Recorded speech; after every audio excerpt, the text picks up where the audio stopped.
Welcome everyone to What the Force, and welcome to a mini What the Fandom, as well as a new segment called Meta Music with Christy Carew. Did I say it correct? You said it perfect. Okay. We are going to explore everything from how music is made to what it means potentially. So a little bit into the speculation, because to me personally, music is about, especially in Star Wars, is about how it makes us feel. Christy is a composer working in Hollywood. I've actually seen the episodes that she has worked on for Scorpion, which is amazing. When I like IMDb, I'm me. like, I've heard her music. This is wonderful. She's a huge John Williams fan. Yes, And insane. and she's been chosen as a composer fellow for the 2018 Sundance Institute Film Music Lab, which is taking place this summer at Skywalker Sound. Amazing. I'm super jealous. I wish I had that ability. She's also composing music for the upcoming 6-part documentary series about women in Star Wars fandom called Looking for Leia. I'm sure you've heard of it. Welcome, Christy. Yay. Thank you so much. I'm so happy to be here. And I really have been a fan of yours and have really enjoyed talking to you on Twitter and everything. And I'm really glad we made it happen. Yes. Just to set everybody's kind of context, we're going to do a little mini What the Fandom with this, but also kind of introduce this idea of meta music, because there's been a distinct lack of musical conversation in the podcasting world, and I want to bring it back. I want to make sure that we can actually talk about the music, especially from, I would say, a female perspective, because yes, you know, there's a lot of male composers out there that are willing to talk about music, but there's actually not that many ladies who are willing to talk about music all the time. And Christy, you and I have had some great conversations. I'm just like, did you hear this? And although my husband calls me a flat, he is actually a very beautiful singer. He's a tenor, and nice. My kids are all learning piano, singing, and the ukulele, because it's and perfect for little hands. Yeah, and I love that. And the recorder, because it's like it gives you the fundamentals for kind of all of those different musical instruments. Yeah, so they're definitely. kind of learning all of those things. I literally can't hold a tune, but I can hear things, and especially I can hear patterns really well. That's kind of and that's where I recognize, oh hey, I recognize that, and that's being played in a sad way. That produces sadness in me, and I can speak to that, and so that's that's not a barrier to success. And I think that it's really important, before maybe we dig into any of the soundtracks, is to kind of talk about how us as fans, and we'll get into this later on, how those of us who are maybe not musically trained can really get more out of the soundtracks that we're listening to, especially John Williams, and then John Powell and Giacchone, who did Rogue One. Yeah. And like how to pick also up amazing. Because John Williams not only used the language of music that he knew from these classical composers, but he also wrote almost his own language for Star Wars. Absolutely. Yeah. It's really interesting. He did an interview on KUSC, which is our classical station here in LA, when he was nominated. I think he was, for The Last Jedi, that was like his 51st Oscar nomination or something crazy like that. And he talked about how when he started out in 1977, not only did they not know that there was going to be a second movie, and he didn't know that he was, setting the stage for a trilogy, he didn't realize he was going to be working on these films for 40 years. And, the prequels and then the sequel trilogy, and tying all of this stuff together. So the way that he's been able to do that, and the amount of referential material that you hear as you listen to the sequel trilogy, and the way everything is connected, is so fascinating.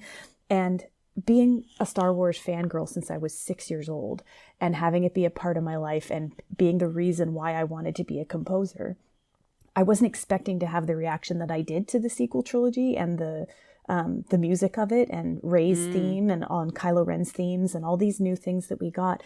The Force Awakens, it's not that my fandom was dormant, it just wasn't all consuming the way it had been when I was a teenager. And as soon as The Force Awakens and a kid, as soon as The Force Awakens came out, I was all of a sudden right back in it the way I was when I carried around, dog-eared EU novels and wore Star Wars t-shirts every day. And, during these like dry spells where we didn't have any new Star Wars content coming out. So I really think that we are in a golden age of being a Star Wars fan, and especially of being the fan of the music and what John Williams is doing. Like, people can take The Last Jedi score on a face value and be like, oh, well, we didn't really get too many new themes. And he used the same themes over and over again. But that drives me insane, because The Last Jedi, what he did is so subtle, and it's so like on so many different layers of how he uses the themes and how he brings them back and why he chooses to combine certain things. And it's actually like just as deep and intense and layered of a film as it is the score is exactly the same way. And which is really interesting, because like he and Ryan worked on it in a way that's totally different from the way he and JJ work on it. And from the way he's and worked even with from anyone. George. Even George. Yeah. Like, so one thing that I really like to point out is there's a lot in the musical edit. Yeah. Like, people don't realize that, when Princess Leia's theme was used for the death of Obi-Wan Kenobi. Like that wasn't in that, A that New Hope. doesn't have a special meaning. That doesn't have like something that we should be like picking apart and saying, what does it mean? There's moments like that where you can't necessarily say this absolutely means something, but there are other moments where you totally can, and where it is like hugely significant. Yeah, it was just a musical edit. At that point, it was the editor decided to put that in there because it fit. And it fit the emotion of exactly. What was happening. Yeah, totally. The swell and everything. And so, although we have to take a lot of it in, okay, John Williams tells us how we should feel. Yeah. Right? And that's the most important thing. And when I did my Twitter metas for The Last Jedi, it was because I had this wonderful score only version. Thank you, Rian Johnson, for doing it. So cool. And I could literally just listen to it without any distraction of the movie. And sound effects, dialogue, anything. Yeah. Yeah, exactly. And it feels like he pretty much just left John Williams to tell his story. Like, he was like, I'm not going to interfere with this. There wasn't a lot of musical edits. There was purposeful silence, which is also just as powerful. The absence of John Williams is almost as powerful as the presence of him.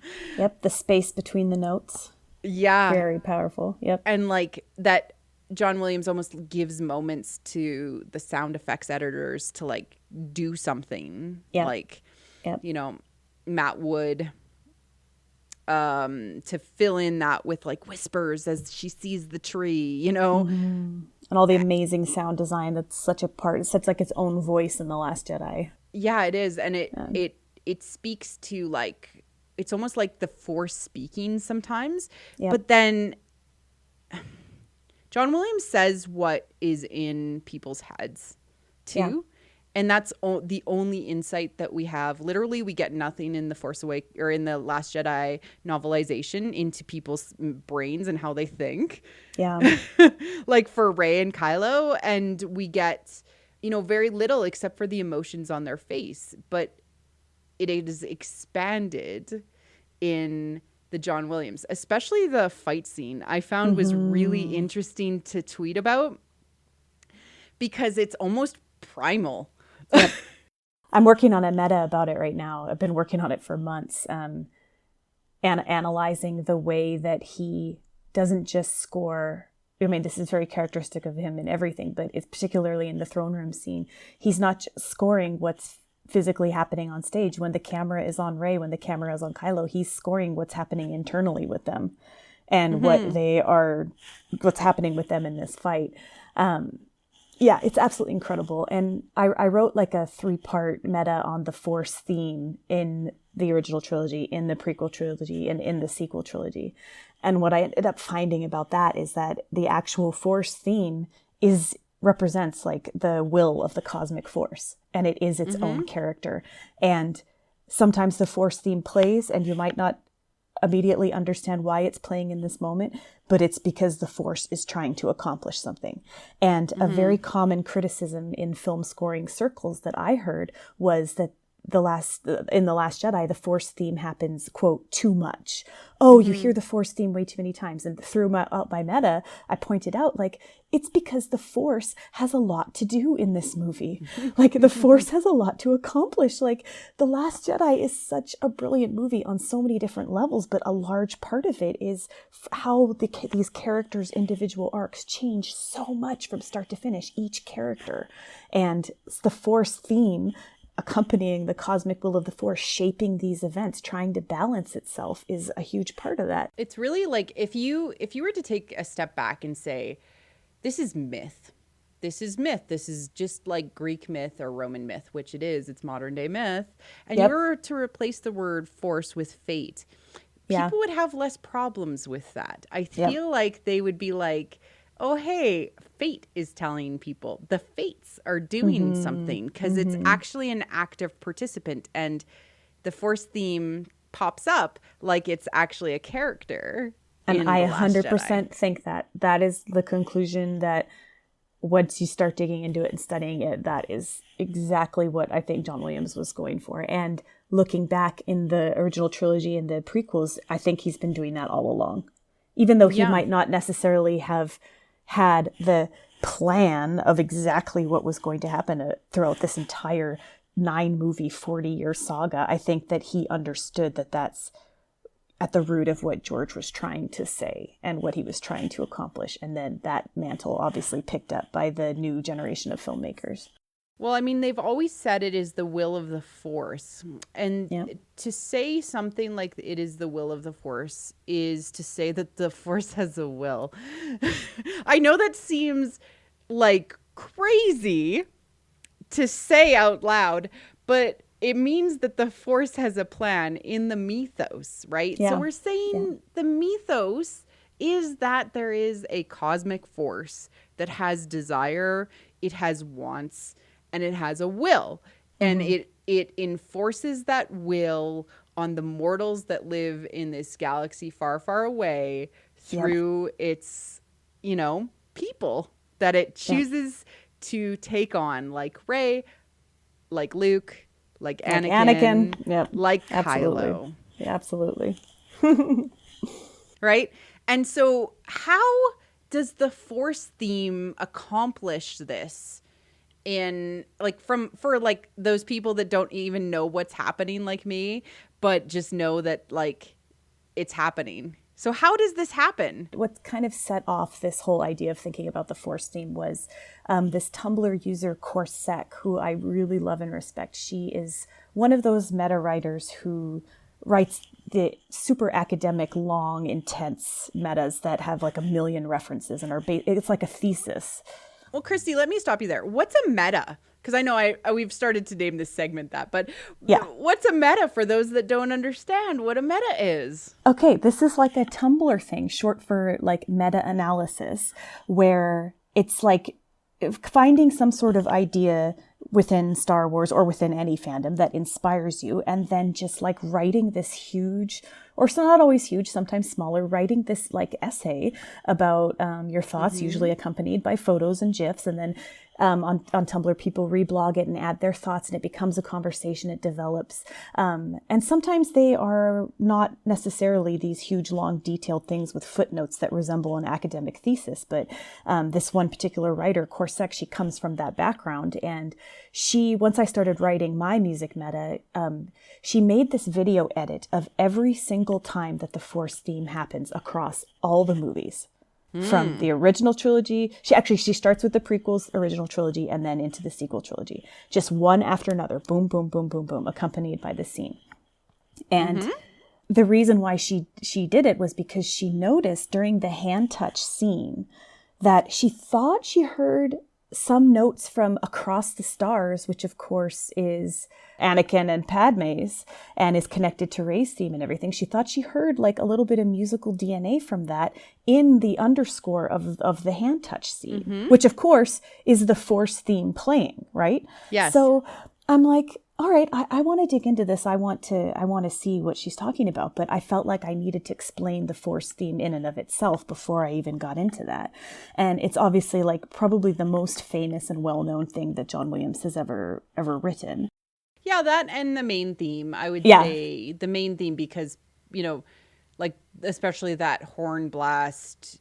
Yeah. It evokes the immediate feeling. So basically the first time that the Force theme is heard in like a full expression is the binary sunset, when Luke kind of walks out and looks at it.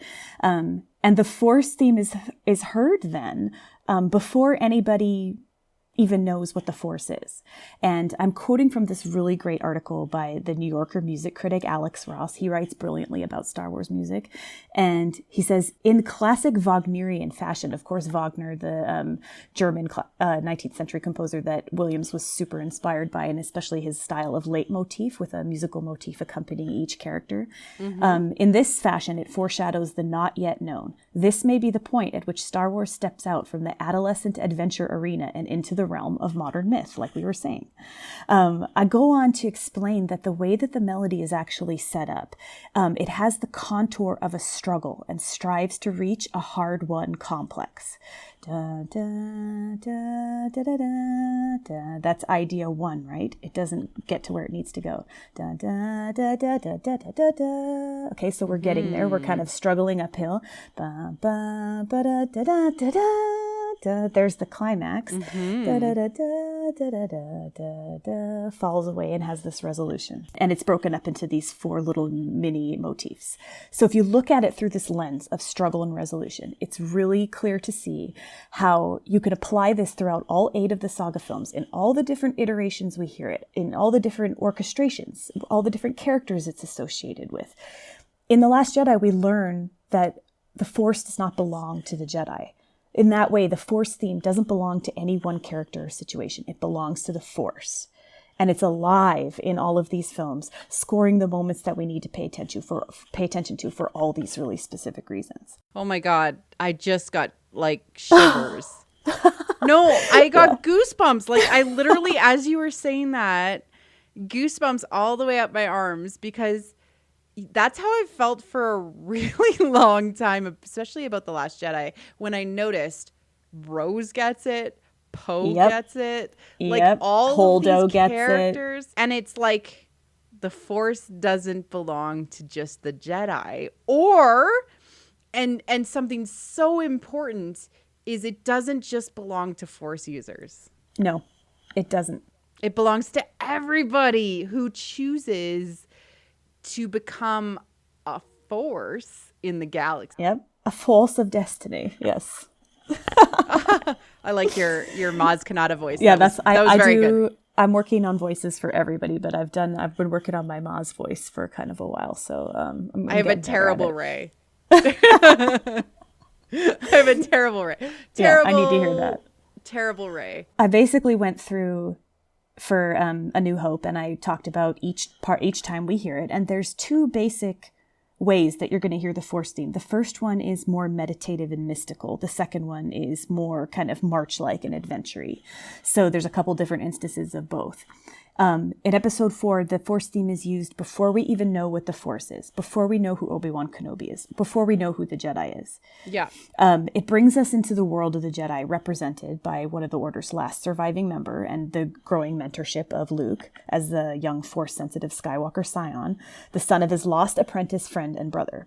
And it scores his journey from farm boy to hero of the rebellion. So in that, you can see the arc of struggle, climax, and resolution very clearly drawn, because this is the first movie in the trilogy. Mm-hmm. And A New Hope is kind of a simple movie. Like, it's kind of the simplest. It's very like, here you go. It's very straightforward hero's journey. Yeah. So once we get into The Empire Strikes Back, every time you hear the Force theme, it's focused almost solely on the mystical orchestration, guiding us into the mysteries of the Force. It appears whenever Obi-Wan's Force ghost is around, when Yoda is teaching, when either Luke or Leia is using their Force abilities, and when they're making their plans to find Han and rescue him.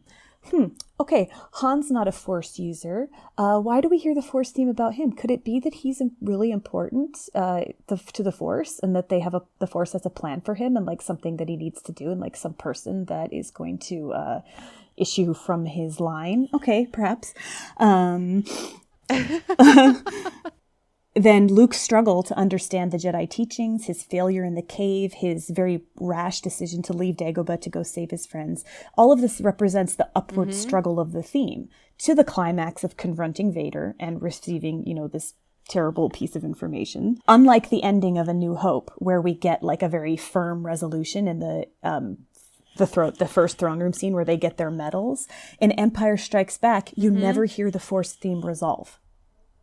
It gets to really? It gets as far as Idea 2 before it morphs and modulates into Han Solo and the Princess at the end when they're watching Lando and Chewie fly away in the Falcon. What? Yeah. So in the Empire Strikes Back at the very end, it's da da da da da da da da da da da. It does all this other stuff with when Luke's hand is being the little robot hand is being tested, and then it goes from that into da da da da da da da da da da. When she's thinking of, when they're thinking about rescuing Han. Yeah, and then they're flying away.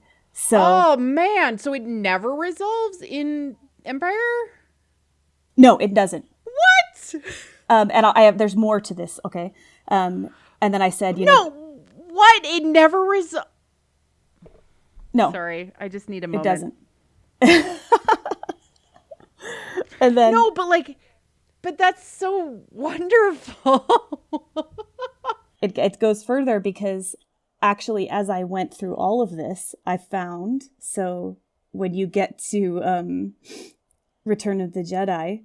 Once again, the theme does not resolve as he's standing by the burning pyre of his father. It evolves into a new musical idea as the camera pans up and you see the fireworks exploding in the sky over Endor. It turns into Yub Nub. Yep. Da, da, da, da, da, da. Yeah.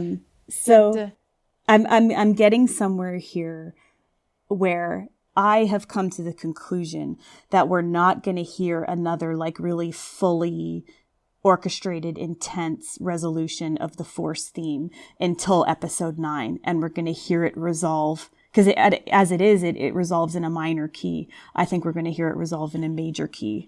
It's resolved from A New Hope in a minor key. Yeah. Anytime it resolves, it's in a minor key. And I think that in episode 9, when we finally hear it resolve in a super satisfying manner again, it's going to be in a major key and the Force is going to have balanced itself. That's so wonderful. I really appreciate that, you've caught that there's something going on. And this, recently speaking with an author who's worked with the Lucas Story Group. And this is a generalistic thing. If you catch things more than 3 times, it's a theme. Mm-hmm, mm-hmm. Right? And so the fact that the whole Empire Strikes Back never resolves was mind-blowing for me. Because that is exactly what happens, right? The Empire Strikes Back doesn't resolve anything. It just complicates more things. Mm-hmm, mm-hmm. Right? So does the Force theme ever resolve in, say, The Force Awakens or The Last Jedi? So at the end of The Force Awakens, once again, the theme does not resolve. It expands up in terms of melody and outward in terms of harmony as the camera wheels above the island and Rey holds the saber out to Luke. I remember resolve. that moment. Yeah, it doesn't resolve. That blended perfectly with Jedi Steps. Yep. And I was like, the Force theme! Wait a second, where's it going? We get the celeste playing of the wonder of the kids at the end of The Last Jedi. Yep, and it doesn't resolve there either. Just for me and the listener who maybe isn't super experienced with music, what does resolving mean? So it's like when you have a chord progression of a melody that's happening. Like if we're in C major, which is like musically the simplest, there's no flats or sharps. It's just a very like resonant, it's the easiest scale for a young kid learning piano to learn because there aren't any accidentals to learn. You could just play the white notes up the piano up and then play the white notes down. You don't hit any of the black notes. So there's things called cadences where you go from the 1 chord, which is C major. You go 4 notes up to the 4 chord, which is F major. Go up 1 more to the 5 chord, which is G major. And then you resolve back to C. That's a very simple chord progression. 1, 4, 5, 1. And if you go 1, 4, 5 and leave it hanging there, there's going to be a sense of unfinished unresolution, and your brain wants it to go back to C major because you've been established in that key and you want it to resolve back to where you started. But why does our brain want us to do that? Because the dissonance that it creates, the tension, we don't like it. And that's why listening to atonal music or very avant-garde dissonant music, that doesn't have like a lot of clear melody. Like melody is safe, melody is home, melody is like makes sense to us. And so there's certain musically you want, when you start out in one key, you can modulate and you can set it up to go into a different key, but there's compositional processes that you do so that it's logical and it makes sense. And you're not just jumping from one key to another in a very startling way, which in and of itself is a style of music. But when you're sitting in college and you're learning counterpart and you're learning keyboard harmony and how to resolve chords and how to write music, that's definitely not how they teach you to do it. So it's the way our brains have developed from when music started out as, one line. And then we developed polyphony. We developed lines weaving together. And as music progressed, it's the way that our brains have been wired to understand, and especially these concepts in Western harmony and Western orchestral music, which is where film music, grew out of. Mm-hmm. And music is very primal in that it has, like, my background is actually in psychology. Ooh. And it is something that has been with us since the dawn of civilization. Yep. And it is culturally with us, and rhythm especially has been with us since we've developed language. So since we were hitting drums with bones. Exactly. Or even tapping, the method of tapping, clicking with our tongues, singing with our voices, humming with our lips.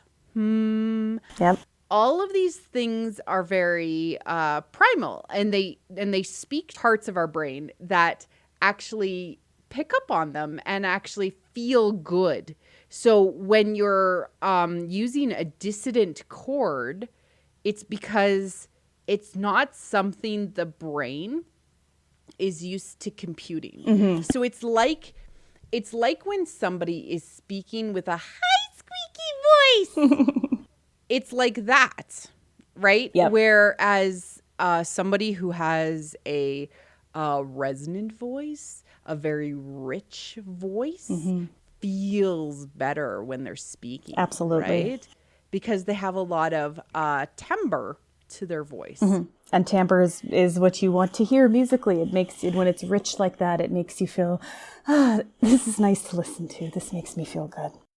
Because there's a lot of, like flex in the sound of the voice. Whereas when somebody sounds nasally, you don't really want to listen to them.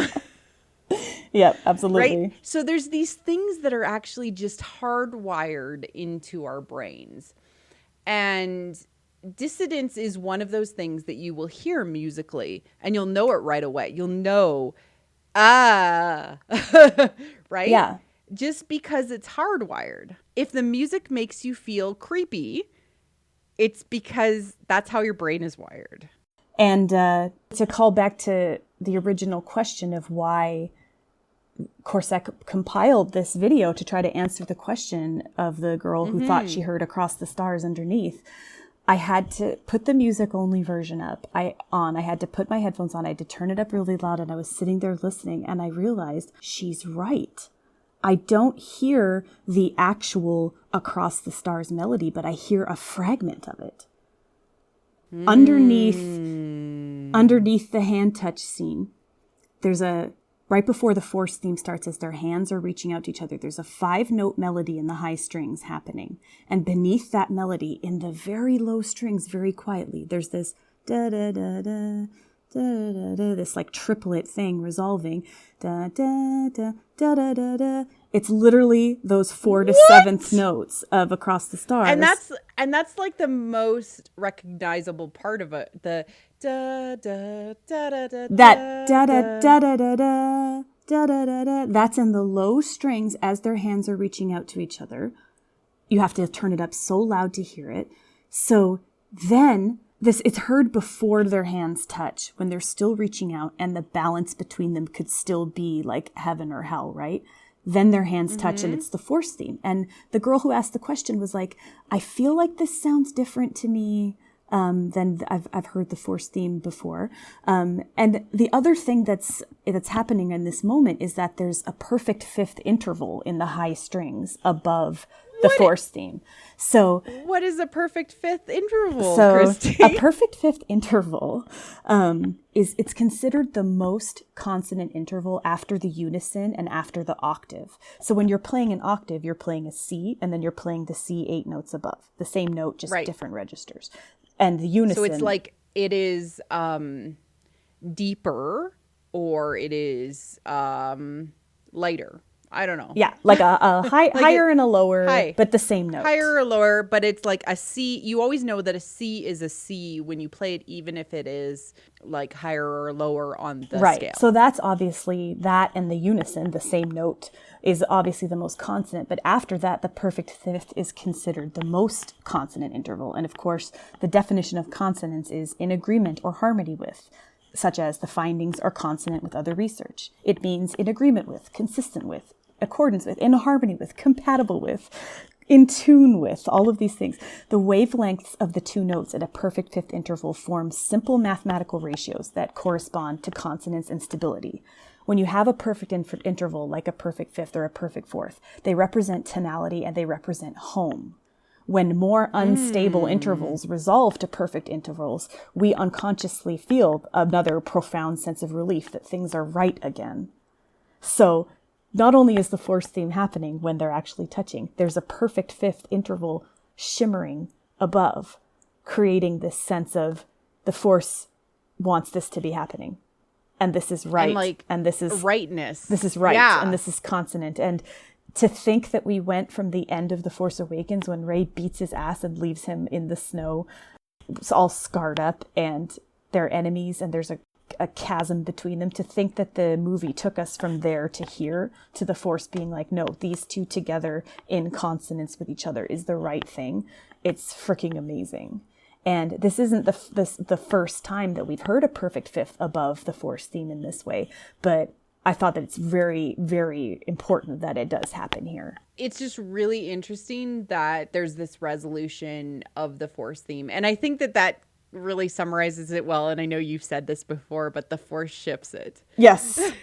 Big time. What I find really interesting is that, like, John Williams loves the character of Rey. He loves her. Oh my God, he loves it so much. And he loves Daisy. And I think that his theme for Rey is one of the best things ever that he's written, ever. It's wonderful. Perfection.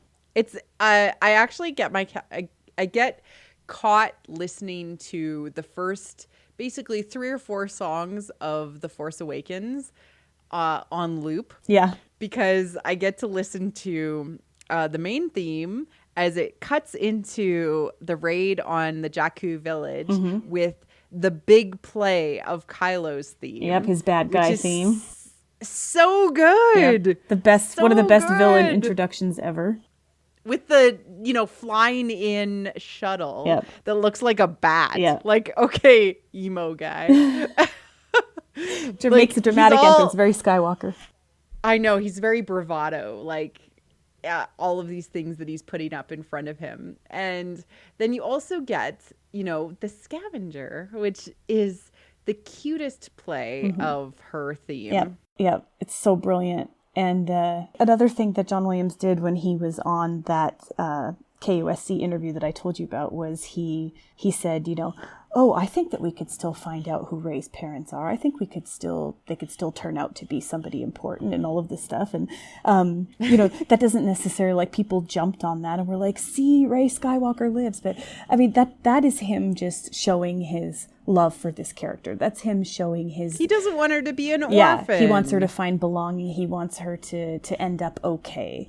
And he's allowed to have his things that he wants to have happen, but a lot of people he's made other comments before where he says that, he doesn't sit down and watch the films afterward, and people are like, he doesn't even watch the movies. He never even saw it. I'm like, you guys do understand how film scoring works. Like, you do understand that, like, he literally has watched it countless times to write this music and to make it the perfect genius masterpiece. He's saying that he doesn't sit around and watch them for pleasure with his grandkids. Like, he doesn't, sit and talk about podcasts watching it and write essays about it and stuff. Like, John Williams is not, like, unhappy with Star Wars. So that kind of... very rarely do creators actually go back and be like, I'm going to look at my piece of artwork that I drew, like, 30 years ago and think about how much I drew that. Yeah. And even Adam Driver can't even watch his own shows and movies that he acted in. So... I mean, that's quite a common trait with creators, is that, they wish that they had done things a little bit more perfect in the moment, but they had to let it go because of timeline or whatever. And, maybe they just don't like looking back on it. Yeah, exactly. I don't necessarily go back and watch a lot of the films that I scored, but I do listen to the music that I wrote outside of context, trying to see what I can improve upon and see how I can grow from that. And sometimes I revisit them and look at a movie that I scored like a decade ago. I actually did this the other day, and it was such an awakening for me to understand how much more I get about just the art of filmmaking at this point. Not just how much I grew musically, but I really threw myself into studying just film over the past couple of years. And there's a bunch of YouTube channels, Lessons from the Screenplay, Just Right, like Stories of Old. These are really great YouTube channels that delve into narrative structure and how films are created and character motivations and all of these things. And as I dug more into the way that the writers think, that helps me approach the character motivations within the music on another level. And I'm working on a film right now with a director who is such a cerebral, like, he's in his characters' minds, and he really wants the music to be what's happening in their minds. And I've been involved since the script level, and I feel like on this project, it's the first time I've been able to speak the language like that with the director, because I've been throwing myself into studying The Last Jedi and The Force Awakens so intensely, and, getting to go to a Rian Johnson Q&A and ask him all these, like, deep and intense layered questions and listen to his answers and stuff. Like, it has helped me immensely. And doing these series of essays and diving into the way John Williams does this, and now Powell, it has helped me so much as a composer and as a storyteller. It's been hugely beneficial. Well, like, and that's one of the things, like, you don't learn in a vacuum, right? You learn by trying things out and learning from other people, and then analyzing, hey, how can I improve? What did I do wrong? And also getting advice from mentors like John Williams. Yeah, when I met him, I didn't get to get any compositional advice, but being around him and breathing the same air was still a learning experience. And it was still a little bit of his greatness rubbed off on me for, 20 minutes. And it was fabulous. So take me back in time to Christy as a little girl. Tell me about Christy as a little girl. Let's shift gears and go into kind of what the fandom, because I think it's just so wonderful that Star Wars inspires people to, take on engineering, take on story writing, take on composition, and that it creates more creators. Yep, it does. I love that. I love that about Star Wars. I love that it brings more people to the creative table than it takes away. Yeah, it absolutely does. And that's what it did for me. Was I'd always been musical. Like my grandparents told me I was constantly singing when I was a baby and hitting the drums and playing with instruments and stuff. But it wasn't until I was 6 and I was playing on the front lawn and my next door neighbor had like the VHS tape of Star Wars and was listening in his basement and had the doors open. And I grew up in this very I don't know what it's like now, but when I was growing up in the 80s, it was a very small suburb of Vancouver, British Columbia, North Vancouver, close to this little place called Deep Cove. Maybe you've been there. You're Canadian. I keep forgetting. And yes, I'm Canadian. Nobody locked their doors. Is it north of Vancouver? Yeah, it's like across Second Narrows Bridge and kind of like across from the city. And nobody locked their doors. Nobody, we all just wandered in and out of each other's houses. So I heard the music. I heard the main fanfare. And I like dropped what I was doing and I ran to their house and I just, let myself in and went down and sat down next to him. And I'm like, what is this? And he's like, it's Star Wars, shut up. And so I sat there and watched the entire thing with him, just completely transfixed. And I just could not get enough. I ended up coming back over the next few days and being able to watch all 3 of them with him. He had all 3 of them. And I told my parents, I was like, I want to do that. Like, that's what I want to do. And at first they thought I meant like, be like Princess Leia, be a princess or a senator, or, be an actress. And I'm like, no, the music, that's what I want to do. So it took me 2 years of constantly saying like, no, I'm serious. I want to do this before they took me seriously and got me piano lessons. And from then, I thought I was going to be a concert pianist. I was really kind of going down that path. Yet I was always writing music and I was always in love with film music. I just didn't make the connection that you could actually go to school and study it and have a career and do it. So all through my childhood, I really got into the EU. Like, that was my jam. I didn't so much read the comics. I didn't really play the video games, but I've read every single EU book. I was like so passionate about it.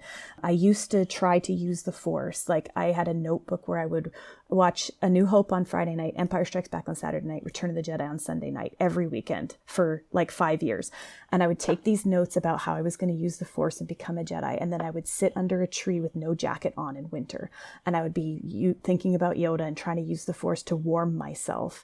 And then, it'd feel like a thing of grass and dirt hit me in the face. And all the kids would come over and be like, you're a nerd. The Force isn't real. Star Wars isn't real. Star Wars sucks.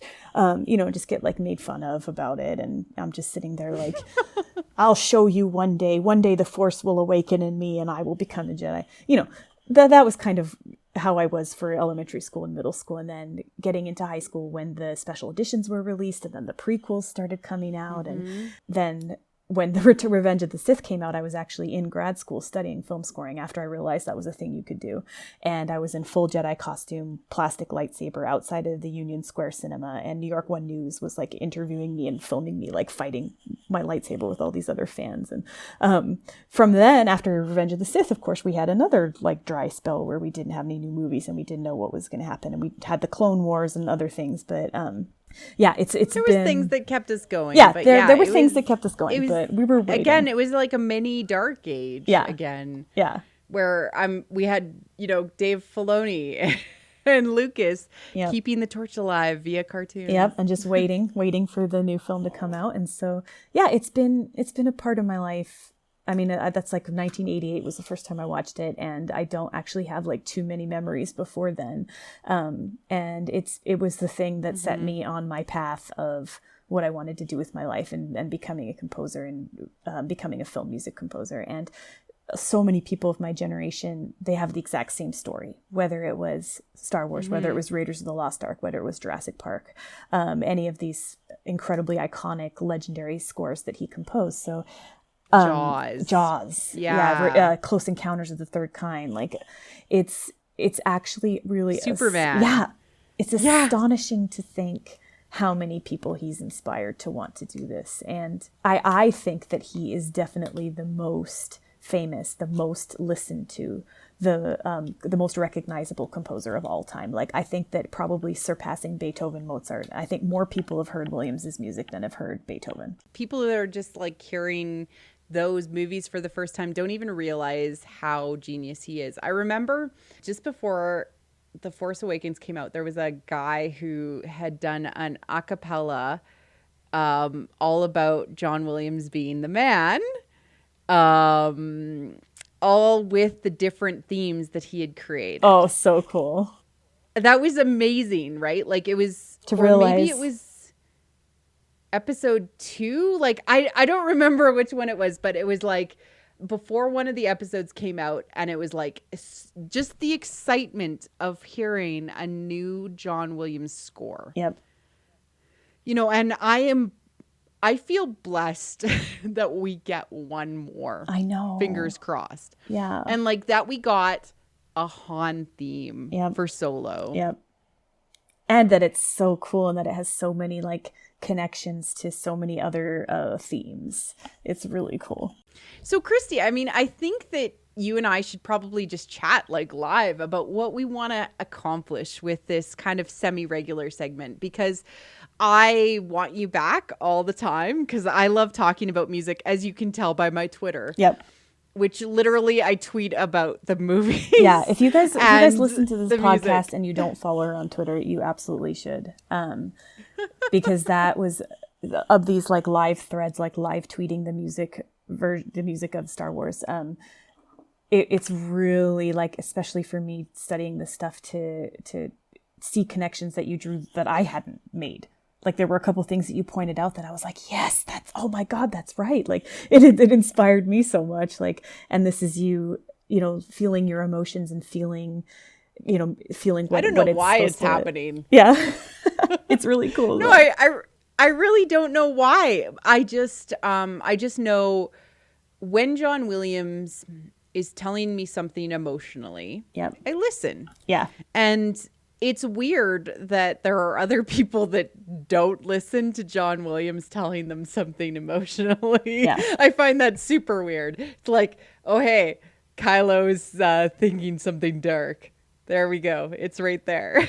Yeah, and that's like one of the best examples. So I am like a keyboard warrior on the internet, right? And I don't do this anonymously. I do it under my real name. I back myself up with receipts. I am out there every day defending The Last Jedi and defending The Force Awakens and every Disney era Star Wars offering that we've gotten. And I really, when people are willfully misunderstanding the character of Kylo Ren, who's by far my favorite Star Wars character of all time, and when they're trying to say that he was, you know, he absolutely was manipulating her and he's totally evil and he's totally irredeemable, one of my favorite things to say is to use John Williams's example and say, okay, so you do realize that he has two separate musical themes. There's his bad guy theme, and then there's his conflict theme, his call to the light that appears when he... I call it his depression theme. I can see why, but it's honestly like the first time we hear it is right before he's talking to Darth Vader's, you know, burnt and crumpled helmet and saying, I feel it again, the call to the light. And then the person who is usually around when we hear it is Rey. It's the call to the light. It's his conflict. It's his inner, you know, being pulled in two different directions. If we were supposed to believe that Kylo Ren was irredeemable and that he was a full-on evil bad guy, The Last Jedi would not have ended with his conflict theme playing, with him on his knees, bowed down, holding the dice in his hand, crushed. Crying. He's crying in that scene. It would have been...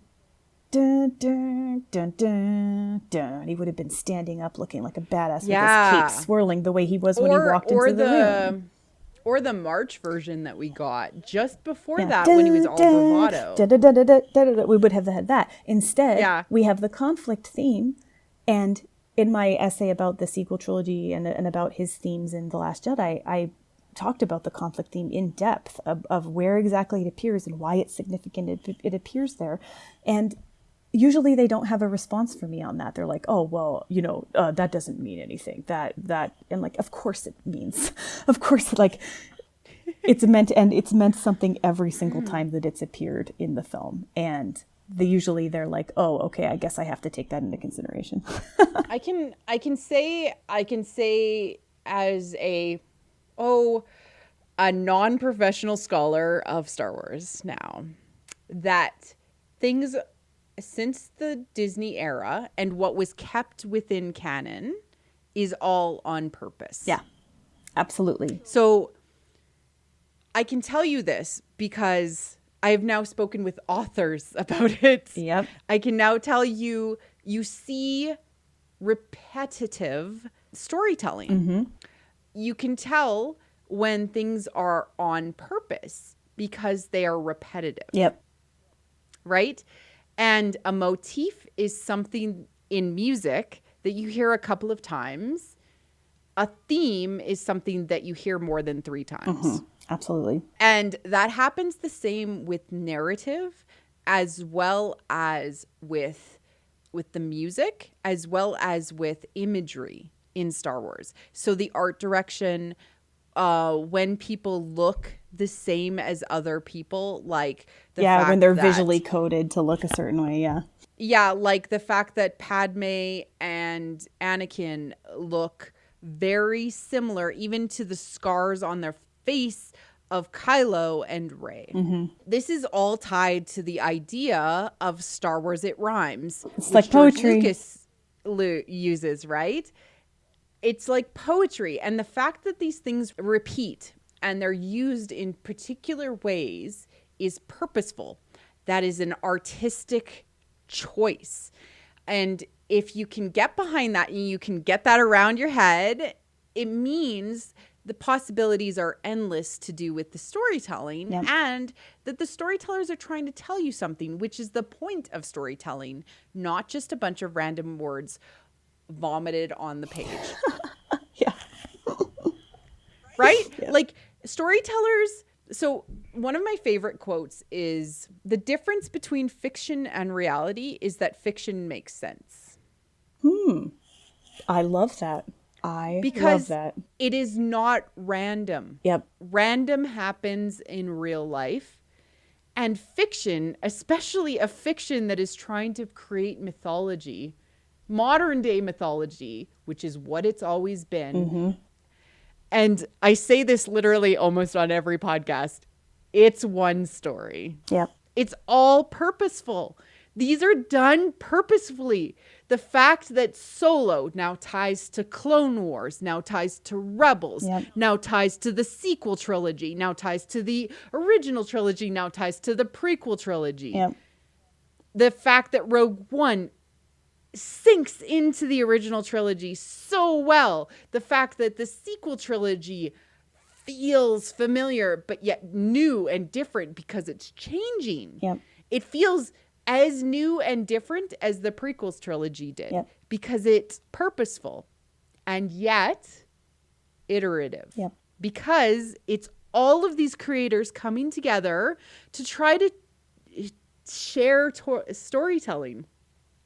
I love it. In a recent interview with Ken Liu, who wrote The Legends of Luke Skywalker, he said, "We've lost connection with the mythic collective storytelling of our past. That's why it feels uncomfortable to us, because we're not used to this sort of storytelling where multiple generations of storytellers would come along and tell stories and would add new meaning and new contextual framework to the overall story. But this was what happened thousands of years ago." That's so freaking cool. So this is what is Star Wars. And that is wonderful because it's bringing back collective, iterative storytelling to the masses, as well as telling us the best story in this galaxy or a long, long time ago, far, far away. It's really freaking cool. And how cool is it that through the saga films that John Williams has been like a through line and a thread weaving it all together. And that now with the sequel trilogy, he didn't know he was going to be able to do this back in the day, but now he can weave together everything from this, and actually tie it together. Cause he really tried with if you listen to the prequels, kind of end piece. So like I like listening. I stay like, to me, the credits of a Star Wars movie are just as exciting as any sort of Marvel credits, because you get to hear what was important to the composer of that movie. Yep. And by the way, if you don't stay until the very end of The Last Jedi, you don't get to hear the part of Rey's theme. Dun, dun, dun, dun, dun, dun, dun. At the end of The Last Jedi, that little Celeste bell thing is in the major key. At the end of The Last Jedi. That's wonderful. And if you don't stay till the very end, you don't get to hear that. And to me, that means something. Oh, yes. To me, that's foreshadowing. Are you saying that's babies? That's probably babies. I mean, I wasn't going to say babies, but if you've listened to my Power of Myth and Symbolism, the baby is going to be pleasure. Let's just say. But I mean, that's what's important about John Williams, is that it's like the framework by which we can use as the connective sinew, the tissue that ties it all together. And that the story group, I don't know, they must be like hoarse in the voice, because, and I'm sure that's why Pablo's on vacation until the end of the summer. He's like, dude, I can't deal with this fandom right now. I just can't even. Like, Pablo checked out for the summer. In so many ways, it is just the way the story group has constantly said, hey, it's all connected. Yeah. Just trust us. We know what we're doing. And that comes out in the directors that they choose, and in the music, and how they help John Williams get there. And like, to get a little bit into kind of the future of what we're going to talk about, Christy, because I'm so excited to schedule our next chat and probably talk about Solo. Like, to give some examples, it's like, I really want to talk about JJ as a composer's director. Yes. As one of the things. I want to talk about Solo.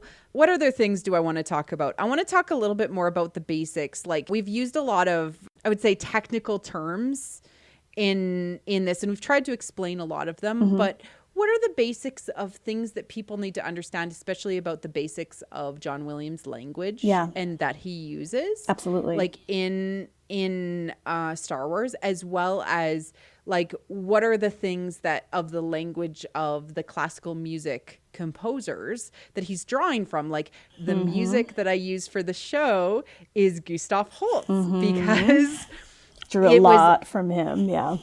Yes, because he was used as a temp track, especially for the Empire, and for kind of the dread. And I really love the theme, so I use it because it's kind of free to use. Yeah. So that's what I use, because it's like, it's cool, right? You know, other things that we want to talk about is, again, this like Reylo idea behind the music, because I have converted. Ty Black has convinced me that I'm actually Reylo. I didn't even know I was Reylo, but I see the connections, and so I guess that makes me Reylo. And by the way, like, I want to give her a shout out real quick. Like, I don't remember how I found her YouTube channel. I think it was, I think I was arguing with someone in the comments on YouTube, and I was trying to express my idea, and what someone commented, they're like, hey, I get what you're trying to say. This girl said it way better. Check this video out.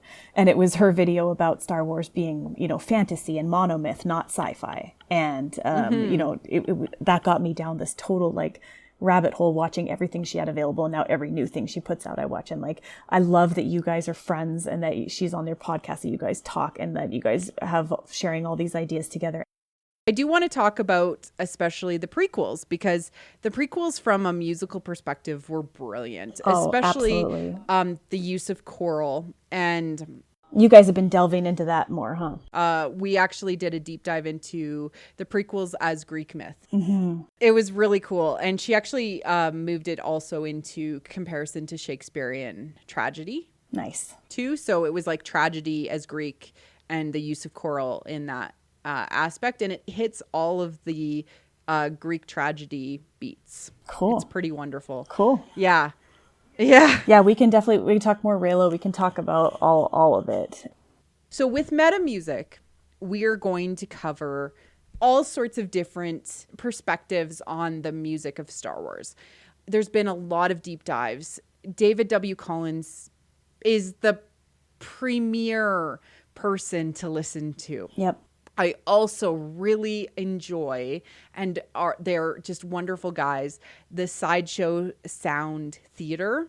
Okay, I need to check that out. I've never listened to that. They actually pull together, and I would highly recommend that the next time they're doing a score guide, maybe for solo, that you actually submit an analysis of one of the songs, like the Cloud Rider song. All right, Christy. Yep, because they actually take they take the crowdsourced analysis and put it all together. So awesome. I'll send you the link. Oh, I'd love that. Yeah.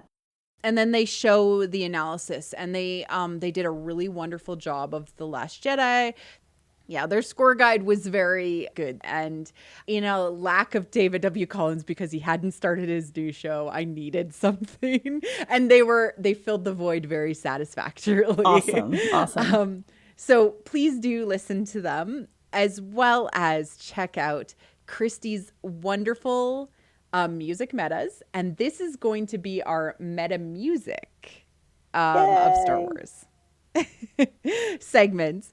And I'm very, very, very excited to have Christy become a regular on the show. And I don't know, shower me with her musical knowledge. It's wonderful. I wanted to point out that when I first started doing this, there's another writer on Tumblr. Her name is Reylo Musings. And she writes from a much more technical standpoint than I do. When I set out with my music meta, I was wanting to write more for people who aren't necessarily going to pick up on the terms and all the definitions and stuff. So I will do more beefing up on being able to explain that stuff in a more clear manner for people who do want to delve into exactly what harmonic progression I'm talking about, exactly what technical term. So the reason why I decided to write in that way was so that more people could tap into it on an emotional level and on a character level, and tap into it that way. I think it's important to not only talk about, okay, that's the base thing, and that's what I pick up on, is the emotions of what I'm feeling when I listen to it, but to also say, hey, here's why, this is how it happened. Yeah. And that's I like to do to this guy Frank Lehman. He has his encyclopedia of Star Wars music and leitmotifs, and so I always take a little screenshot of the actual sheet music and put it in there and talk about why it's doing this. I love to illustrate it in that way, and then put a YouTube clip and explain it, and then get into talking about it. So that's kind of the way that I've been structuring it. Awesome. Yeah, I'm so excited. Well, thank you, Christy, for joining me. And I hope that the listeners look forward to hearing from you more often on this podcast, because you have so much to offer. And I feel like there's kind of a musical void right now in podcasts, and I want to fill it a little bit more. So you are welcome back as often as you have time. Awesome. So thank you. I guess, where can the listeners find you? And before I say that, thank you so much for having me. And I really, really enjoy talking to you about this stuff, and can't wait to dig in more to anything that you want to discuss. I'm on Tumblr, Enjoy All Need Nothing -blog, which is a name that I had 9 years ago when I started my Tumblr. And I don't remember why that was significant to me, but it was at the time. And then I'm on Twitter, Christy_Carew. And I don't just talk about Star Wars music on there, talk about other things, but and things in my career and everything. But yeah, and I think that I'm just on my website, christycarew.com, if you feel like hearing some of my original music. Which is really great too. Oh, did you listen? Yes. Yay! That's awesome. Thank you. No, she's really wonderful. Check out her Tumblr and her website. I will link to both in the liner notes.